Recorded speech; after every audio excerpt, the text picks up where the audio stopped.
পরাশক্তি আমেরিকার দাদাগিরি আর একাধিপত্যের মুখে বুক চিতিয়ে দাঁড়িয়েছে ইরান। মধ্যপ্রাচ্যে ওয়াশিংটনের সামরিক ব্ল্যাকমেইল ও আগ্রাসনকে সরাসরি চ্যালেঞ্জ ছুঁড়ে দিয়ে এক অসম সাহসী প্রতিরোধ গড়ে তুলেছে তেহরান। হরমুজ প্রণালীর সার্বভৌমত্ব রক্ষা এবং মার্কিন অন্যায় হামলার দাঁত ভাঙা জবাব দিতে Islamic revolutionary guard corps IRGC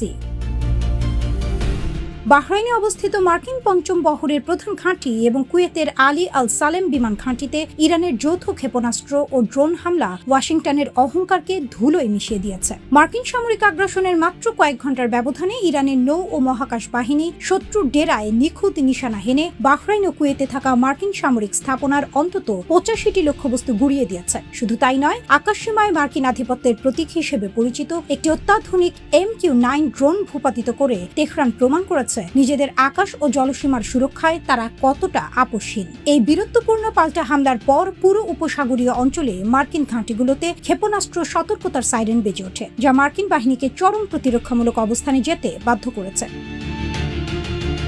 এই সংঘাতের সূত্রপাত হয়েছিল মার্কিন বাহিনীর উস্কানিমূলক ও একপেশে আচরণের মাধ্যমে। গত জুন মাসে স্বাক্ষরিত 14 দফার একটি অন্তর্বর্তীকালীন চুক্তি অনুযায়ী অঞ্চলটিতে একটি যুদ্ধবিরতি চলছিল, কিন্তু ওয়াশিংটন হঠাৎ করেই ইরানের তেল বিক্রির সাময়িক নিষেধাজ্ঞা মওকুফ সুবিধা বাতিল করে তেহরানের অর্থনীতিকে শ্বাসরোধ করার চেষ্টা করে। একই সাথে ইরানের প্রধান তেল হাব খাগ দ্বীপ, কৌশলগত কেশম দ্বীপ এবং বন্দর আব্বাসের মতো বেসামরিক ও অর্থনৈতিক অঞ্চলে 80টিরও বেশি লক্ষ্যবস্তুতে বিমান হামলা চালায় মার্কিন সেন্ট্রাল কমান্ড সেন্টকম। মার্কিন প্রেসিডেন্ট ডোনাল্ড ট্রাম্পও শান্তি চুক্তিকে সময়ের অপচয় বলে অধ্যত্ব প্রকাশ করে আলোচনার পথ বন্ধ করতে চেয়েছিলেন।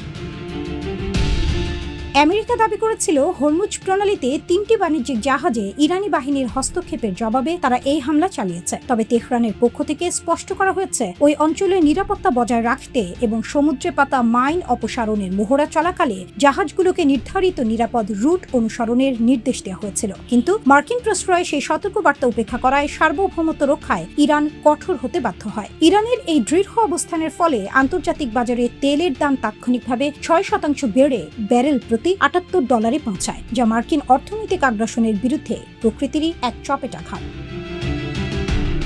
ইরানের খাতাম আল আনবিয়া সামরিক কমান্ড থেকে এক বজ্র কঠিন হুঁশিয়ারি দিয়ে বলা হয়েছে, হরমুজ প্রণালী ব্যবস্থাপনায় কোনো ধরনের মার্কিন হস্তক্ষেপ বরদাস্ত করা হবে না। একই সাথে মার্কিন বাহিনীকে যে কোনো দেশ বা গোষ্ঠী সহায়তা করলে তাদেরও বৈধ সামরিক লক্ষ্যবস্তু হিসেবে বিবেচনা করার ঘোষণা দিয়ে ইরান বুঝিয়ে দিয়েছে তারা 1 ইঞ্চি জমিও ছেড়ে দেবে না। ইরানি পার্লামেন্টের স্পিকার মোহাম্মদ বাঘের গালিবাফ মার্কিন নীতির কড়া সমালোচনা করে দ্ব্যর্থহীন কণ্ঠে ঘোষণা করেছেন, দাদাগিরি এবং ব্ল্যাকমেইলের দিন শেষ, আপনারা কোথাও পৌঁছতে পারবেন না। তিনি স্পষ্ট করে দিয়েছেন, ইরান কখনোই পিছু হটবে না এবং কোনো পরাশক্তির কাছে আত্মসমর্পণ করবে না।